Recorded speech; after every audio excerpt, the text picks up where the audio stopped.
저는 노총 조직확대본부에서 일하고 있고요. 본부 이름과 마찬가지로 노조 만드는 일 하고 있습니다. 그래서 주로 이제 신규 사업장 가서 노조 합시다 꼬시고 노조 가입하세요 같이 선전전하고 뭐 이런 일들 주로 하고 있습니다. 그래서 오늘 말씀드릴 내용은 단체 이제 교섭에 관련된 내용입니다. 노조가 만들어지고 본격적으로 이제 회사랑 대화를 해야 되는 시간인 거죠. 그래서 단체 교섭에 관련돼서 내용들을 좀 말씀을 드리겠습니다. 그래서 목차 보시면 단체 교섭이 뭔지, 주요 쟁점, 그리고 어떻게 준비를 하는지, 교섭위원과 관련된 내용, 해서 마지막까지 교섭의 마무리까지 이렇게 좀 말씀을 드리겠습니다. 일단 단체 교섭이란 보면은 노동조합이 사용자와 임금이나 노동시간, 노동조건 등을 결정하기 위한 협상, 그리고 그 결과를 단체협약이라는 문서로 만들어내는 이것을 단체 교섭이라고 하죠. 헌법, 아까 이전 시간에 우리 박덕 소장님이 노동상권에 대해서 아마 얘기를 해주셨을 거예요. 거기에 나오는 헌법 33조에 의해서 보장된 권리입니다. 노조를 처음 만들 때는 사실 신뢰를 바탕으로 만듭니다. 그렇죠? 남입구 가입해라. 우리 직장 한번 바꿔보자. 우리 회사 한번 바꿔보자. 신뢰를 바탕으로 해서 이 조합원들을 조직을 하게 되죠. 교섭이 시작되면 신뢰가 아니고 그 다음부터는 실력이 중심이 되겠죠. 회사랑 어떻게 이제 이것을 풀 것인가, 전술과 전략을 어떻게 배치할 것인가. 그래서 단체 교섭에 들어가면 그때부터 이제 실력이 나온다. 이렇게 볼 수가 있습니다. 단체 교섭의 진행을 쭉 보면은 처음에 노조를 만들고요. 만들어지고 나서 이제 교섭을 요구하고 교섭이 진행이 되죠. 교섭을 통해서 잘 얘기가 되면은 거기서 이제 끝나는 건데 그게 잘 안 됐을 경우에 이제 쟁의로 넘어가는 거죠. 쟁의를 통해서 교섭을 얻어내는. 그리고 노동조합을 만드는 목표가 결국 교섭인 거죠.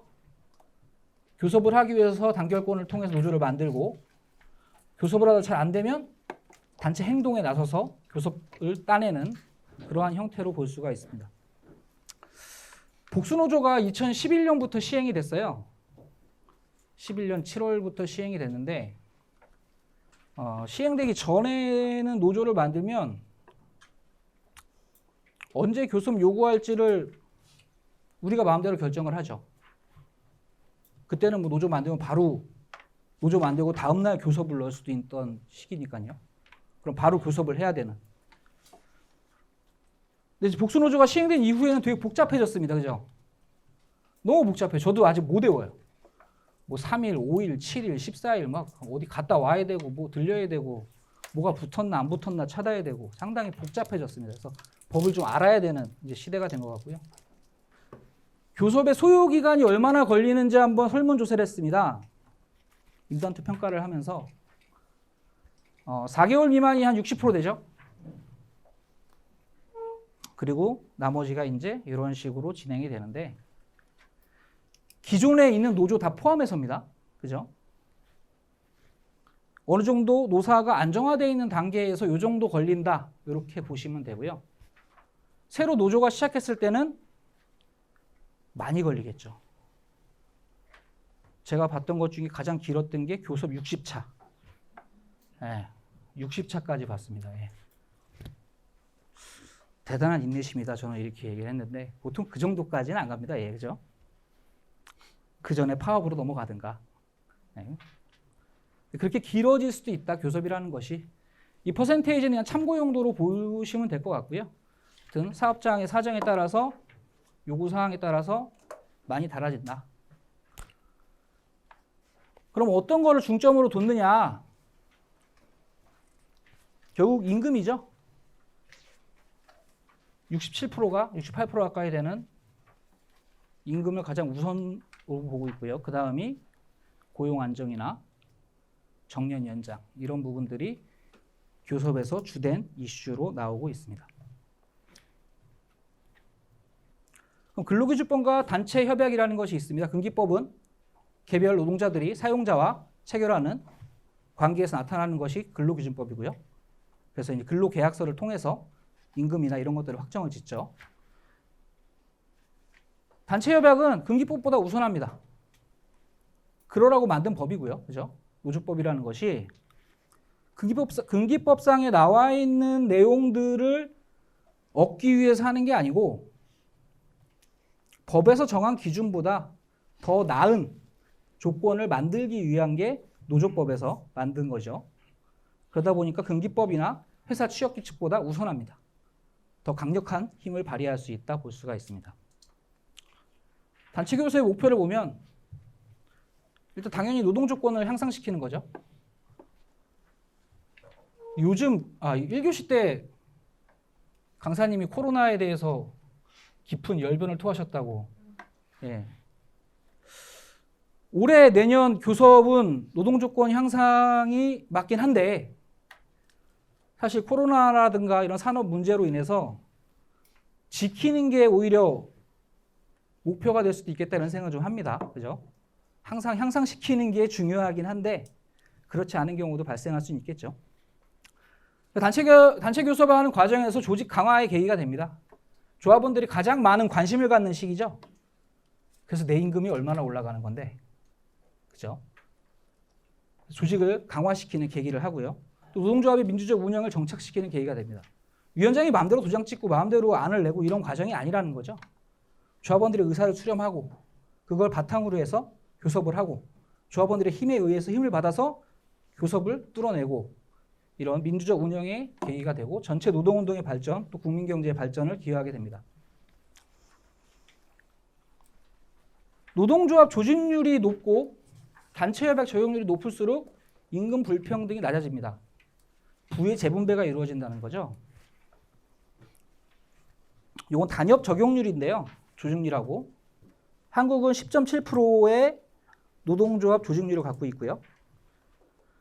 단협 적용률은 몇 프로가 그 단협을 적용받느냐라는 뜻이에요. 그럼 조합원이 적용을 받겠죠? 그럼 우리가 생각할 때는 10.7%면은 단협을 적용받는 사람도 10.7% 이렇게 생각하실 수 있을 거예요. 근데 일반적 구속력이라는 게 있죠. 과반 이상의 노조가 단협을 체결을 하면 노동조합에 가입이 안 돼 있는 비조합원도 단협을 적용받게 되는 거죠. 그럼 비조합원들은 노동조합에 가입이 안 돼 있어도 단협을 적용받죠. 그 사람들을 포함하게 되니까 우리나라는 12%가 나오더라 이 뜻입니다. 프랑스 노동조합 조직률이 11%입니다. 우리랑 뭐 별 차이 안 나요, 그죠? 단협 적용률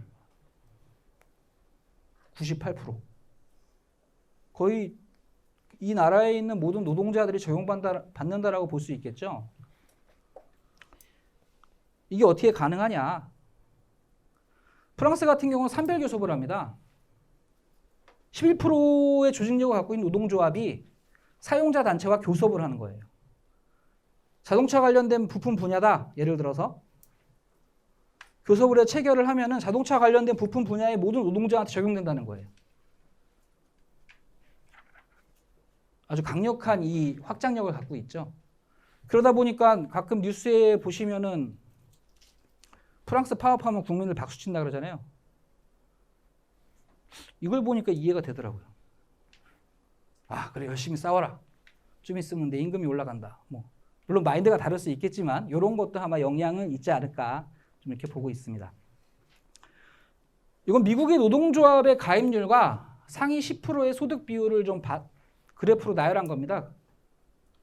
상위 10%의 소득 비율이라는 것은 전체의 부 중에 부자들 위에 10%가 전체의 소득을 얼마나 갖고 있느냐.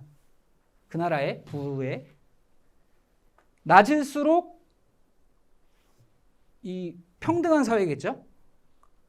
10% 이상의 부자들이 조금 갖고 있는 거고 높으면은 10% 이상의 부자들이 더 많이 갖고 있는 요 위의 표가 그 뜻입니다. 그래프가.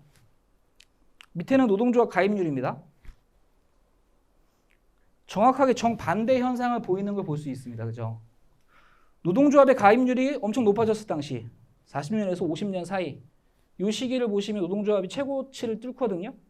요때 이제 미국 상위 10%의 소득도 내려가게 되는 거죠. 노동조합이 부의 재분배를 이루는 효과를 나타내는 거고, 노조가 힘이 빠지기 시작하니까 부자들이 더 많은 부를 갖고 가는 그런 것을 보여주는 그래프라고 볼 수 있습니다.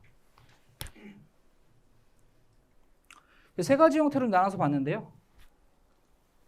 여기 한국, 미국, 일본 주로 기업별 교섭을 하는 곳입니다. 그러다 보니까 가입률도 낮다 보니까 협약 적용률도 낮고, 이쪽 같은 경우는 조직률은 높진 않은데 협약 적용률이 많은 국가들, 그리고 조직률과 이 협약 적용률이 유사하게 가고 있는. 그래서 기업별 교섭의 경우에는 그 해당 조합원 또는 그 기업 내에 있는 비조합원에게만 일부 적용되기 때문에 확장력이 낮지만, 산업별 교섭을 하는 이런 데 같은 경우는 아주 강력한 효력을 발휘할 수 있다는 걸 볼 수가 있습니다. 그 결과 뭐 살기 좋은 나라 순위를 비교했더니 노르웨이, 뉴질랜드, 핀란드 이런 나라들이 순위에 상당히 높게 포진이 되는데, 이런 데들이 주로 가입률이 높은 데들 순으로 가는 거고요. 뭐 한국은 그렇게 볼 수 있습니다. 그럼 단체 교섭의 대상, 회사랑 단체 교섭을 체결하는데 어디까지를 단체 교섭의 내용으로 잡을 수 있느냐? 저는 다라고 생각하거든요. 노동 조건 향상, 노동자의 지위 향상을 위한, 이게 다 해당되는 거잖아요. 우리를 위해, 노동조합을 위해 싸우다가 해고됐어. 복직 취해야죠. 고용 안정, 노동 조건과 매우 밀접하죠. 경영 참여, 회사가 어떻게 할지 모르는데 우리도 같이 참여를 해야죠. 저는 다라고 생각하는데, 법에서는 매우 한정되게 적용을 합니다. 특히 경영권과 관련된 사항, 인사권과 관련된 사항은 회사의 고유한 권한이기 때문에 교섭의 대상이 되지 않는다. 이렇게 법원은 보고 있어요. 근데 실제로 다른 노동조합들 보면 이거 다 하거든요. 다 합니다. 예. 그러니까 법이 같아도 노조법이라는 건 힘 대 힘 싸움이다 보니까 노조가 힘이 세면 다 집어넣을 수 있어요. 예. 노조가 힘이 약하면 그냥 저쪽에만 한정이 되는 거죠. 교섭장에 나갔더니 경영 참여는 이거는 법에서 하지 말라는 거니까 얘기도 꺼내지 마십시오. 이렇게 돼버릴 수 있다는 거예요. 근데 힘이 세면 시끄러워, 빨리 해.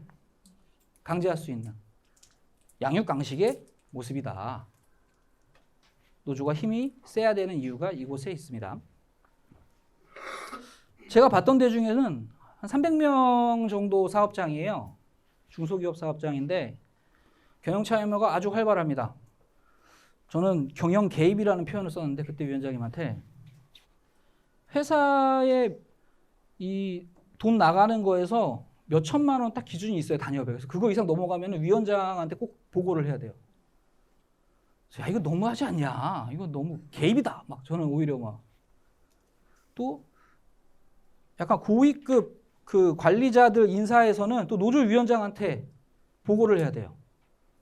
야, 이건 너무하지 않냐? 근데 힘이 센 노조의 경우는 그러한 식으로 경영에 적극적으로 개입할 수 있다.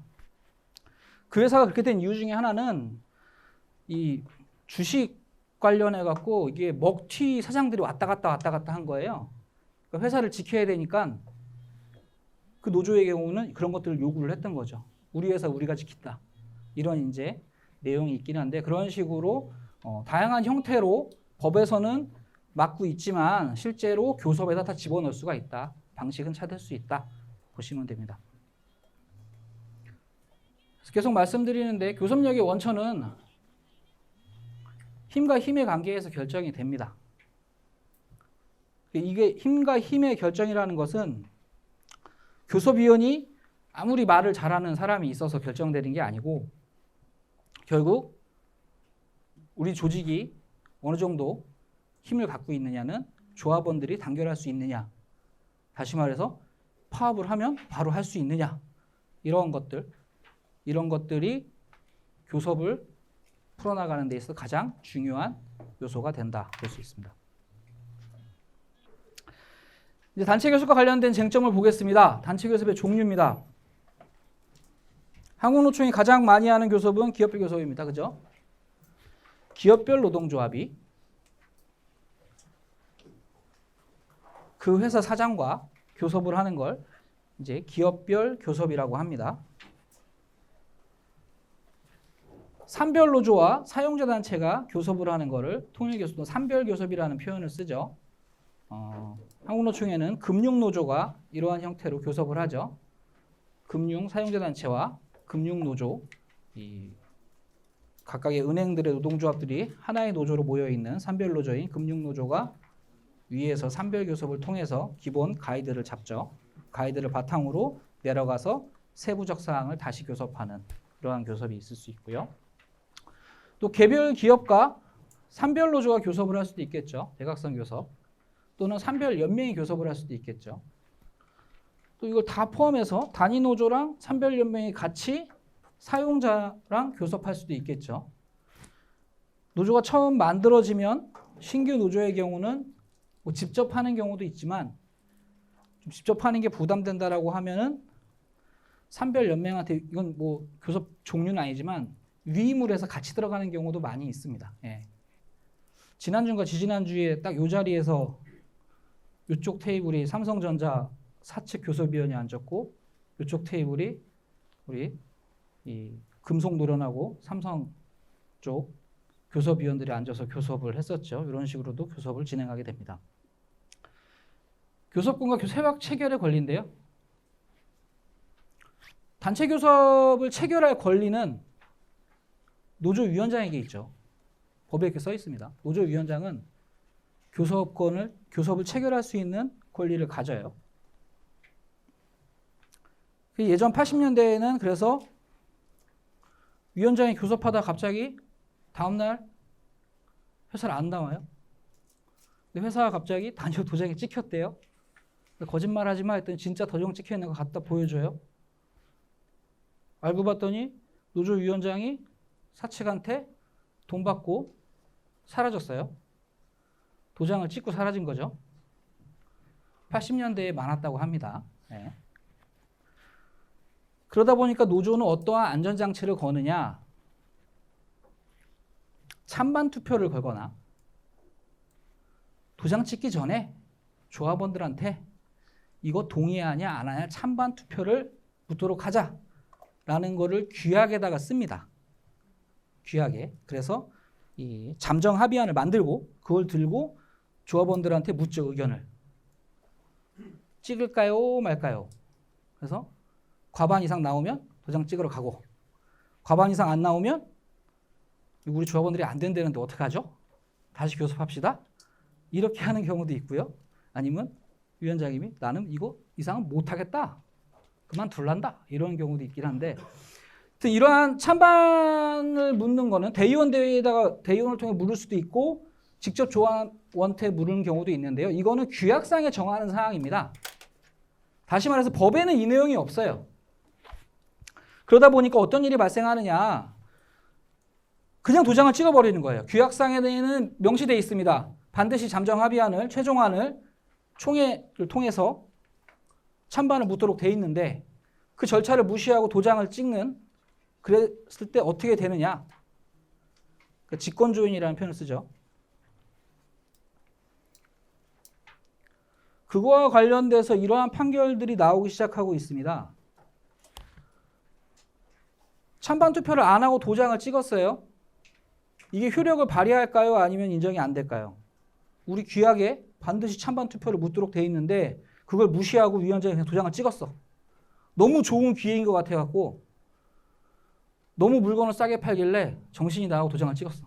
이때가 아니면 못할 것 같아서. 근데 그게 법적으로 인정을 받느냐 못 받느냐. 찬반 투표를 거치지 않았을 때.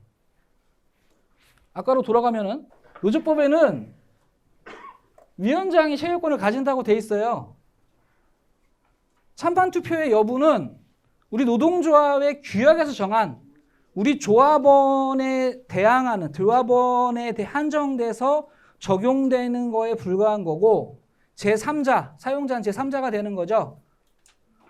제3자에게는 영향이 미치지 않습니다. 그래서 찬반 투표를 하도록 규약이 돼 있다 하더라도 그 절차를 지키지 않고 도장을 찍은 거는 그거대로 인정이 돼요. 인정이 됩니다.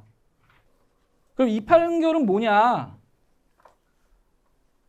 그 단체 협약은 법률적 효력을 발휘하는데 그로 인해서 조합원이 가슴이 너무 아팠다.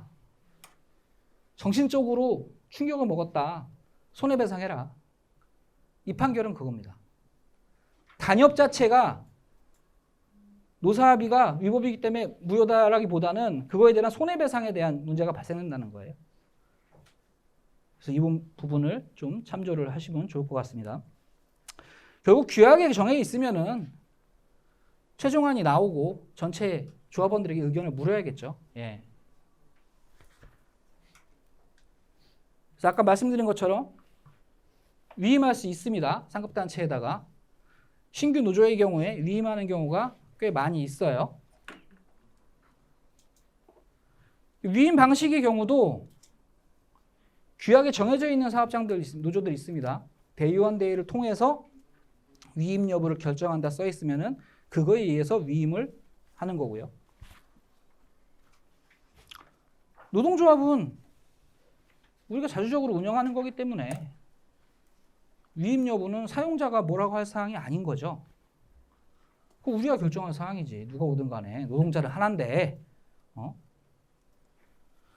근데 우리가 했다고 회사도 위임을 하네? 회사가 노무사한테 맡기고 노무사랑 얘기를 하래요. 이런 경우. 아니, 법에 의하면 뭐 노무사가 뭐 교섭 위임할 수 있다고 써있긴 하대요. 저 못 봤는데. 근데 그때 우리는 강력하게 주장을 해야죠. 권한도 없는 놈을 앉혀놔서 뭐 할 건데. 권한 있는 놈 나와. 사측이 위임하는 거에 대해서는 강하게 비판을 하고 우리는 노동자는 하나이기 때문에 내가 할지 연맹이 할지 그건 우리가 알아서 정하는 그런 모습을 볼 수가 있습니다. 단체협약의 유효기간입니다. 이거 읽으실 때 혹시 했나요? 지금 3년으로 추진하려고 하는 거? 지금 법 개정 관련해서 ILO 비준 관련해서 지금 뭐 하겠다고 하는데 지금 법안 올라온 게 현재 단협은 법에서 2년을 못 넘기도록 돼 있어요. 그래서 10년짜리 단협 체결해도 2년밖에 안 돼요. 근데 그걸 지금 3년으로 늘리겠다라고 지금 추진을 하고 있는 상황인데 어쨌든 현행법에서는 2년 단협은 현재일로부터 10년간 유효하다. 도장 찍어도 효력은 2년, 최대 2년. 그래서 많은 노동조합들이 임금은 매년, 그죠? 매년 교섭을 하고요. 단협은 2년에 한 번, 이렇게 많이들 합니다. 근데 뭐 다들 그런 건 아니고요. 매년 단협하는 데도 있어요. 그건 정하기 나름입니다. 우린 매년 하자. 우리 회사가 매년 바뀌니까 우리 조합원들은 변덕이 심해서 매년 뭔가 새로운 걸 원해. 1년으로 할 수 있습니다. 네. 2년이 지났을 때 별도의 정한 바가 없으면 그 단협은 이런 거죠. 2020년 1월 1일부터 2021년 12월 31일 2년이잖아요. 2년이 됐어. 근데 교섭이 더 길어질 수 있잖아요. 그럼 교섭하고 있는데 2021년 12월이 넘어갔어요. 2022년이 됐네? 그럼 단협은 어떻게 되는 거지? 법에서는 3개월까지는 유효하다고 봅니다. 단협이 끝나도 그 뒤 3개월까지는 단협이 살아있어요. 근데 3개월이 지나면 단협이 없어지는 겁니다. 또는 2년이 지난 이후에 사용자가 해지 통보를 하는 경우. 전쟁 선포라고 우리는 부르거든요. 전쟁하자는 거, 단협 해지 통보는. 이러한 경우 단협의 유효기간이 이렇게 한정될 수 있습니다. 이게 모 회사가 모 노동조합과 교섭을 하면서 회사가 제시한 교섭안입니다. 그래서 이 부칙의 유효기간을 잡았는데 2년으로 하고 법조항 그대로죠. 만료 시에는 만료 이후 3개월까지 본 협약의 효력을 인정한다. 이렇게 이제 회사가 안을 갖고 왔어요. 이게 삼성전자랑 몇 달 전까지 교섭을 했던 이 상급단체가 없는 삼성전자 노조가 또 있거든요. 거기랑 교섭을 할 때 사측이 갖고 온 안이에요. 이렇게 해서 하겠다. 근데 이게 법조항에 있는 내용이에요. 법조항에. 이런 단협은 안 맺더라도 법에서 3개월까지 효력을 갖고 있도록 정하고 있습니다. 근데 빨간 글씨로 다만 유효기간이 경과한 이후에도 새로운 단체협약 도장을 못 찍으면 새로운 단체협약 도장 찍을 때까지 종전 단체협약 효력을 존속시킨다는 취지의 별도의 약정인 경우에는 그에 따른다. 말이 되게 어려워요. 결론은 뭐냐면은 이렇게 보시면 됩니다. 유효기간이 만료되더라도 다음 단협 찍을 때까지 갱신 체결 시까지는 본 협약의 효력을 유지시킨다. 요거 거의 다 들어가는 내용이에요. 거의 모든 노동조합들의 단협에 보시면 이 내용이 반드시 들어갑니다. 무단협 상태를 막기 위해서 이러한 조항을 집어넣었을 때는 어떻게 되느냐. 단협기간이 만료가 됐어요. 유효기간이 끝났어. 교섭이 길어지는 바람에. 그렇다 하더라도 그 뒤에는 이 조항에 의거해서 그 단협의 효력이 계속 지속되는 겁니다. 이렇게 보시면 돼요. 아주 기본적인 내용입니다. 보통 붙이게 들어가는데. 그럼 단협이 만약에 이 조항이 없어서 어디 갔어요? 네. 이렇게만 써 있다. 만약에 예를 들어서 법 적용대로 자동갱신 조항이 없어요. 자동갱신 조항이라고 하는데 이렇게 돼 있으면은 단협이 끝나고 만료되고 나서 3개월이 지났어. 그럼 어떤 일이 발생할까요? 단협이 없어졌어. 첫 번째, 노조위원장 현업 복귀해야 됩니다. 타임오프를 받고 있는 노조위원장의 경우 단협에 의해서 타임오프를 나와 있던 거잖아요. 노조 사무실 빼줘야죠. 방 빼줘야 됩니다. 단협에 의해서 노조 사무실이 확보가 됐던 거잖아요. 쉽게 말해 채무적 부분이라고 해요. 회사가 노동조합에게 주는 내용들 이런 것들이 다 없어지게 되고요. 다만 이제 권리적 부분 개별 노동자들에게 우리 조합원들에게 적용되는 거 있잖아요. 요거는 살아있어요. 뭐 연장 근로를 원래 150%인데 단협으로 200%를 맺었다. 이건 단협이 사라지더라도 그 조항은 그거는 그대로 유지가 되는데 이 타임오프, 조합 사무실 이런 노동조합에게 제공해야 되는 것들 이런 부분들이 다 사라지게 됩니다. 그렇기 때문에 꼭 이런 갱신 조항을 반드시 집어넣는다. 그래서 무단협 상태를 막아낸다. 이렇게 보시면 됩니다. 그다음 이 복잡한 창구 단일화 절차입니다. 제발 저희가 힘을 내서 이 조항을 다 없애버렸으면 좋겠는데 아직까지는 못하고 있습니다. 나중에 저희가 열심히 투쟁을 해서 여러분들과 함께 투쟁해서 이걸 다 뜯어내버리고 회사는 노조가 요구하면 항상 교섭에 응한다. 이 조항만 넣었으면 좋겠어요. 저는. 설명하기도 되게 복잡합니다. 자, 예전에 제가 서두에 말씀드린 게 예전에는 이런 절차가 없다고 했잖아요. 노조 만들면 내가 마음대로 교섭을 넣었어요. 다만 그 당시에 뭐가 있었냐. 이 회사에 노조가 있는지 없는지를 먼저 확인했어요. 노조가 있다라고 하면 노조 못 만들었어. 설립신고를 넣으면은 거기 노조가 알고 보니 있던데 이래갖고 안 나와요.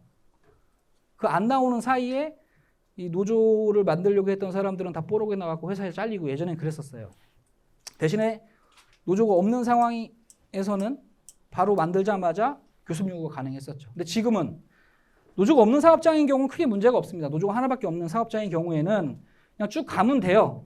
크게 누가 딴지를 안 거니까 그냥 가면 됩니다. 다만 반드시 가야 돼요. 노조가 하나가 있더라도 이 단일화 절차는 반드시 가야 된다. 기존에 노조가 있는 경우가 있죠. 회사에 노조가 있어요. 존재합니다. 이 경우에 복수 노조를 우리가 또 만든다. 이럴 때는 이 절차가 아주 까다로워지죠. 이 절차를 다 지켜야 되는 거죠. 정확하게. 단협 만료 3개월 전부터 교섭 요구가 가능합니다. 올해 12월 말에 교섭이 지난번에 기존에 있던 노동조합이 지난번에 찍은 단협이 올해 12월 말에 종료가 돼. 12월 31일자로 종료가 되면은 우리가 교섭을 넣을 수 있는 거는 10월 1일부터 넣을 수 있는 거죠. 근데 오늘 노조를 만들기로 얘기가 돼갖고 내일 노조를 만들려고 신고를 하려고 하고 있었어요. 근데 오늘 도장을 찍어버렸네? 단협을? 상대 노조가 어떻게 알고 우리의 움직임을 포착해갖고 먼저 도장을 찍어버렸어요. 단협을. 교섭 중이었었거든. 교섭 중에 교섭안이 마음에 안 든다고 나와갖고 노조를 만들겠다고 한 거예요. 그래서 만들어야지 막 이러고 나 도장을 꿍 찍어버렸어요. 이러면 앞으로 2년 동안 교섭 못하는 거죠. 네, 못합니다. 교섭 유효기간이 살아있기 때문에. 그래서 복수노조인 상황에서 노조를 만들 때는 그 타이밍도 봐야 됩니다. 어느 타이밍에 만들 건지. 지금 열받는다고 만들 건지. 아니면 상황을 봐서 그 뒤에 만들 건지. 이러한 고민을 해야 되는 시점이고요. 교섭 요구를 합니다. 공문으로 단연 만료 3개월 전이 돼갖고 교섭 요구를 했습니다. 그럼 회사는 교섭 요구를 받자마자 7일 동안 이런 교섭을 하자고 교섭 공문이 왔으니까 교섭할 노동조합들 모이세요라는 공고를 띄우죠. 그럼 이 7일 동안 숨어있던 노동조합들이 나타나갖고 다 교섭 참여를 하셔야 됩니다. 노동조합 이름과 위원장 이름, 조합원 수 이걸 써갖고 참여를 해야 돼요. 그러면은 몇 개의 노조가 참여했습니다라고 해서 회사가 또 공고를 합니다. 그 뒤에 5일간 지난 이후에 누가 그러면 대표 교섭 노조가 될 건데 어떻게 교섭을 할 건데 노조끼리 치고받고 싸웁니다. 치고받고 싸웠는데 답이 안 나와. 근데 과반 노조가 있어요. 예를 들어서 과반 노조라는 것은 그 회사의 직원이 예를 들어 100명인데 우리 노동조합 조합원 수가 51명이 넘어야 과반이냐? 그건 아니에요. 참여한 노동조합의 전체 조합원 수 중에 과반입니다. 이해되시죠? 회사가 직원이 10,000명이에요. 노동조합 A 노동조합이 30명이고요. B 노동조합이 20명이에요. 그럼 전체 50명이죠? 그럼 30명 있는 노조가 과반 노조가 되는 겁니다. 참여한 노조를 기준으로 판단한다. 그래서 조합원이 노조가 2개밖에 없는데 쟤네보다 우리가 조합원이 많아. 이러면 그냥 우리가 다 먹는 겁니다. 다 먹어요. 근데 노조가 3개야. 그러면 과반이 어디에도 없어. 그러면 자기네끼리 연합을 하든가 맞추든가 해야 되는 거고 다 안 돼. 그러면 공동교섭단을 꾸리든가 그것도 안 돼. 노동위원회 가갖고 우리 좀 사이좋게 한번 구성을 해줘요. 이런 식으로 해서 교섭단을 꾸리게 됩니다. 이런 것이 다 끝난 다음에 드디어 교섭이 시작이 되는 거죠. 엄청 복잡합니다. 이제는.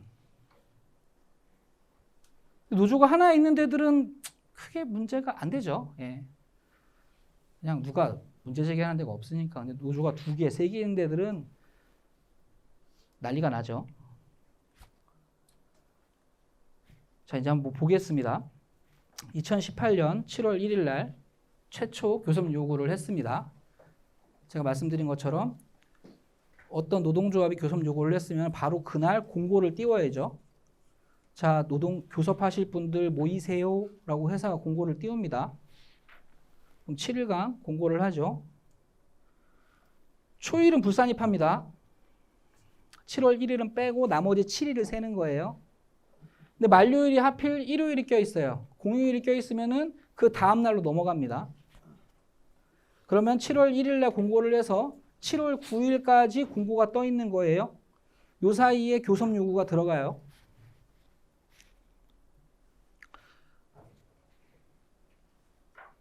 그래서 7월 10일이 되면은 이러한 노동조합들이 조합원이 몇 명이다라고 해서 확정 공고를 냅니다. 이렇게. 그 5일간 공고도 똑같은 방식으로 가고요. 여기가 이제 중요한데요. 여기 있네요.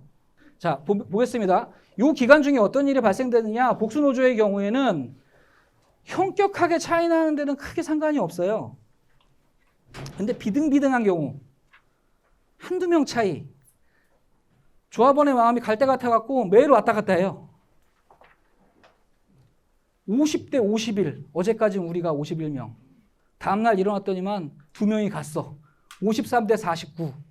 다음날에 또 이쪽으로 넘어왔어. 숫자가 계속 바뀝니다. 그럼 이게 언제의 기준으로 조합원 수를 따지냐 이것도 문제가 돼요. 가입원서와 탈퇴서가 서로 왔다 갔다 하거든요. 또는 왔다 갔다 한다는 거는 약간 현실적이지 않고요. 정확한 표현에 의하면은 기존의 노조걸 막 빼오죠. 네. 기존의 노조의 조합원을 계속 빼와서 저기보다 더 많아지게 만듭니다. 그 싸움이 벌어져요. 야금야금 데리고 오는 거죠. 계속.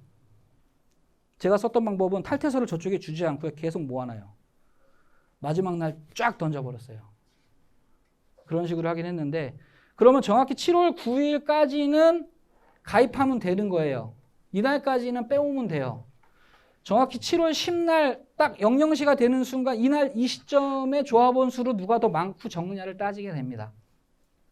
그래서 복수노조의 싸움이 발생됐을 때는 조합원을 지켜야 되는 곳은 최대한 이 날짜 끝까지 최선을 다해서 지켜야 되고 이게 처음에 나왔을 때는 잘 몰라갖고요. 7월 8일까지인 줄 알았어요. 7월 9일 그래서 7월 9일 날 조합원 수로 따지는 줄 알고 사실 7월 8일까지 열심히 모았거든요. 그래서 아 끝났다 하고 이제 술 먹고 자고 일어났는데 다음 날 아침에 일어났더니 오늘 하루 더 있대 이래갖고 또 그날 움직여갖고 빼왔던 과정이 있습니다. 그래서 날짜 복수노조의 경우는 이 날짜를 잘 체크를 하셔야 된다. 단체교섭 진행 흐름을 보시면은 단체교섭 준비를 하게 되죠.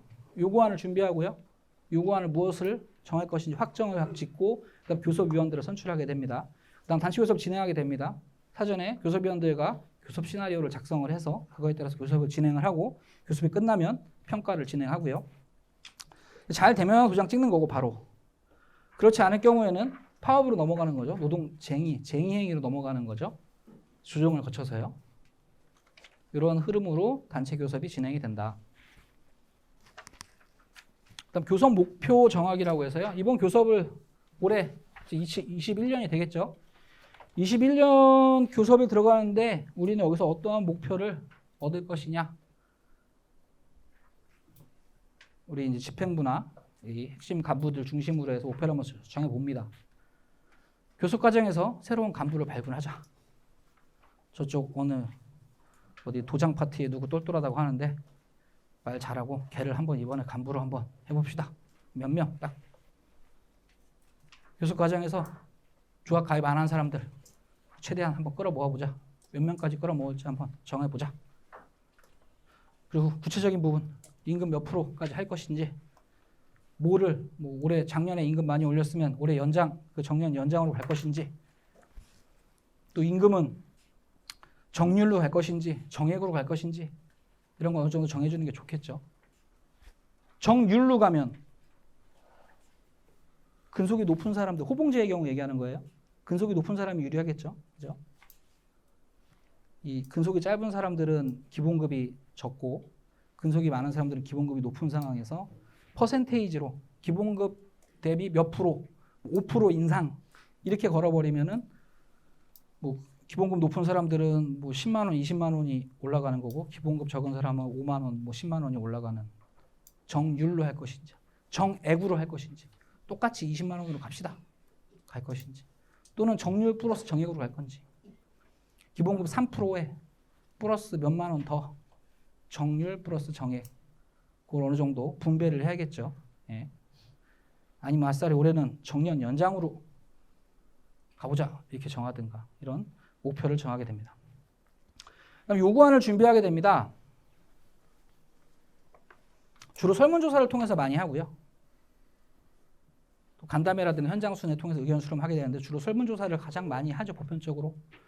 그래서 올해 물가 인상률 몇 프로고 작년에 어땠고 어디 직급이 얼만데 올해 몇 프로를 했으면 좋겠느냐 3%, 5%, 7%, 10% 이렇게 해가지고 1, 2, 3, 4해서 그런 식으로 해서 퍼센테이지를 정하고 또 뭘 추가 요구했으면 좋겠느냐 이런 내용들의 설문조사를 통해서 조합원들의 의견을 반영을 해서 또는 이제 단체협약이 현재 우리 단체협약의 문제점이 뭐가 있는지 최근 법이 바뀐 건 없는지 다른 노조는 어떤지 동종업계 다른 노조는 또 상급단체에서 지금 보니까 이렇게 두꺼운 책 들고 계시던데 매년 임단투 지침이라는 걸 만듭니다. 그래서 임단투 지침을 참고하면서 올해는 노총에서 상급단체에서 어떤 데를 중심으로 보라고 하는지 이런 것들을 공부를 해서 요구안을 확정하게 되고요. 초안을 만들게 되고요. 규약에 따라서 대의원 대회에서 요구안을 확정하는 경우도 있고요. 그렇지 않은 경우도 있습니다. 그래서 요구안을 정하게 된다.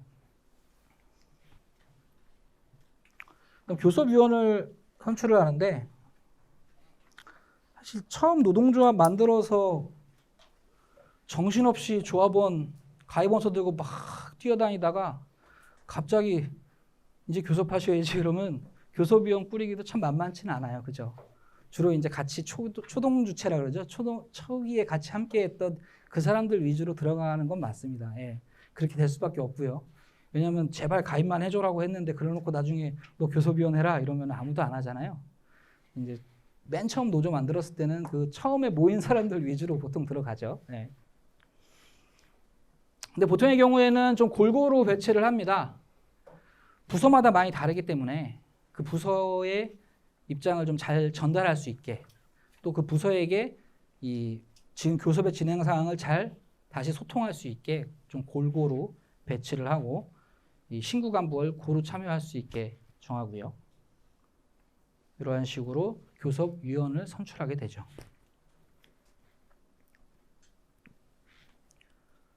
어떤 노동조합의 단협인데요. 타임오프 말고요. 뭐 노조 간부에 대해서 이제 뭐 노동조합 활동을 보장해 주는 것 외에 이러한 조항을 넣습니다. 단협에다가. 내용은 그거죠. 교섭위원이 교섭 기간 중에는 현장에서 빼는 거예요. 교섭하는 기간 동안 유급으로 빼달라. 전체를 다. 아, 이 교섭 준비해야지 지금 일하게 생겼냐. 우리 조합원들을 위해서 고생하는데. 이런 조항을 넣는 경우도 있다. 근데 보통의 경우, 초기 노조의 경우는 이제 교섭 기간 전체가 아니고 이제 교섭 일로 이제 되는 경우가 많죠. 교섭하는 날만 유급으로 아예 전체를 해달라. 그렇게 하는 경우가 많죠. 그러면 교섭하는 날 전체를 다 쳐줄 거냐?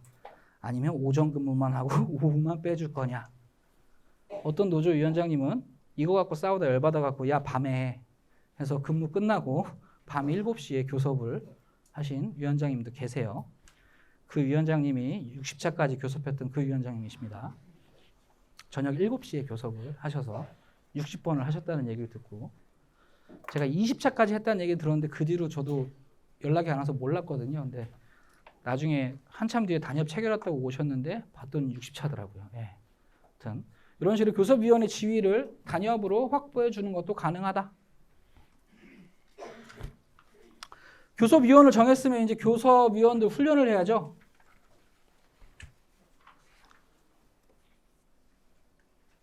매년 한국노총이나 여기 뭐 제조연대라든가 이런 연맹이나 노총 차원에서 임단투 지침 교육을 진행을 합니다.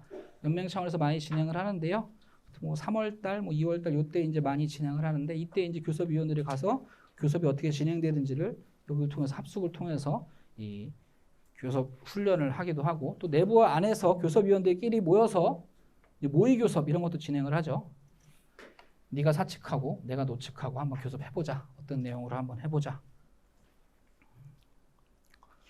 그래서 모의 교섭은 이런 식으로 진행이 됩니다. 일단 노사가 네가 노, 내가 사 이런 식 역할을 나눠서 역할놀이 이런 식으로 해서 역할을 나누고요. 그다음 각기 시간을 갖고서는 노측은 우리 요구안을 갖고 어떻게 얘기할 건지를 시나리오를 짜고 사측은 그거에 대해서 어떤 식으로 회사가 나올 건지를 생각을 해서 같이 이제 교섭을 해보는 거죠. 여유가 된다면 평가팀을 따로 배치해갖고 노사가 얘기하는 것들을 제3자의 입장에서 바라보는 거죠. 이런 식으로 해서 모의 교섭을 실제 진행을 해봅니다. 한번 해본 거랑 안 해본 건 차이가 많이 나겠죠. 예, 이런 식으로 해서 어떤 식으로 얘기할 건지를 시나리오를 미리 한번 테스트 해보는 거죠. 교섭위원회 자세를 보시면은 교섭위원회 노조 간부인 거죠. 현장 조합원이 올라왔다 하더라도 노동조합을 대표해서 들어가는 거고 말 잘한다고 교섭위원 되는 게 아니거든요. 그렇게 됐으면 뭐 협상 잘하는 사람들만 골라다가 사측이 배치하면 우리가 맨날 지게요. 마찬가지로 우리가 아무리 말 잘하는 사람을 배치한다고 해서 문제가 해결되지는 않는다. 그리고 노조 전체를 책임지는 그런 형태로 가야 된다.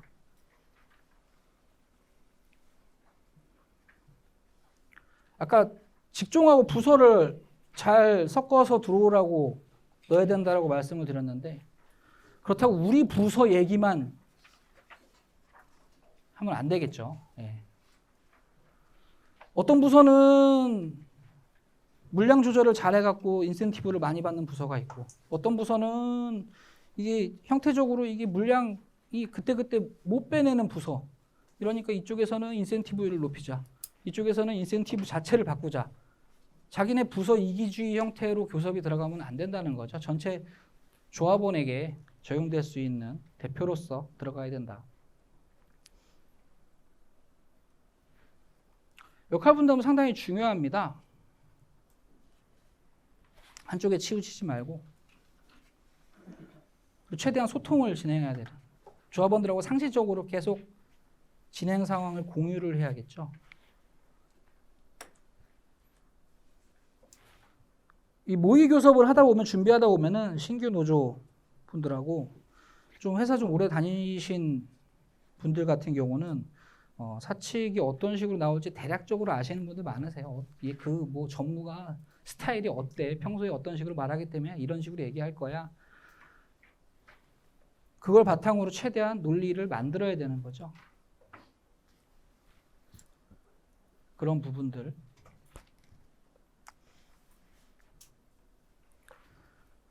회사 원칙 없는 온건주의, 대책 없는 강경주의. 회사 사정 이해한다고 그러세요. 막 일종의 광판다 그러죠. 사측한테 잘 보이려고 교섭위원이 광판다는 표현을 씁니다. 아유 이해하죠. 그럼요. 별로 이렇게 부딪히는 거 별로 안 좋아하는 경우. 반대되는 경우. 다 필요 없고 투쟁. 왜 안 들어줘? 투쟁. 양쪽 다 고민이 됩니다. 조합원들은 파업할 준비가 하나도 안 돼 있어요. 근데 교섭위원 하나가 계속 투쟁하고 있어. 안 되면 뭐 기계를 멈추죠 뭐. 조합원들 수준도 봐야죠. 교섭하는 과정에서. 만약에 파업을 갈 거면은 교섭하는 과정 전체에서 그걸 배치를 하셔야 돼요. 분노를 계속 끌어올려야지 그 흐름에 맞춰서 파업이 진행되는 거지. 처음에는 교섭에 최선을 다하겠습니다 막 하고 있는데 갑자기 어느 날 잘 안 풀리니까 내일부터 파업합시다. 안 따라옵니다. 계속적으로 조합원들하고 소통을 하면서 그 흐름에 맞춰서 가야 되는 상황인 거예요. 계속 말씀드리지만 교섭을 함에 있어서는 교섭 관련된 소식을 계속적으로 내야 됩니다. 교섭이 끝나자마자 바로바로 교섭 속보를 내셔야죠. 예전에는 그걸 유인물로 만들어갖고 막 나눠주고 예전에 그랬는데 지금은 그렇게 안 해도 되잖아요. 카톡으로 쫙 뿌릴 수 있는 아주 편한 시대가 돼갖고 빠르게 계속 공유를 해야 됩니다. 단협이 시작되면은 초반에는 설문조사하고 이럴 때는 조합원들이 관심이 많아요. 특히 노조가 처음 만들어졌을 때는 관심이 최고치로 올라옵니다. 쟤네들이 과연 할 수 있을까? 없을까? 첫 번째. 두 번째, 할 수 있으면 정말 무엇을 할 수 있을까? 관심이 막 많아지는데 시간이 지나면 지날수록 뭐 사람이 다 그렇죠. 점점 멀어집니다. 에이, 거봐. 이런 식으로. 근데 끊임없이 소통하는 거죠. 오늘 교섭 이런 식의 내용이 있었다. 무슨 얘기가 있었다. 분노를 끌어올려야 된다고 하면은 땡땡 사측 교섭위원이 뭐 무슨 막말을 했다. 뭐 파행이 됐다. 뭐 이런 식으로 이제 약간 자극적인 말을 쓴다든가 우리의 정당한 요구를 회사가 아무런 뭐 답변 없이 그냥 거부했다. 이렇게 쓴다든가 지속적으로 계속 현장과 소통하는 것이 상당히 중요합니다.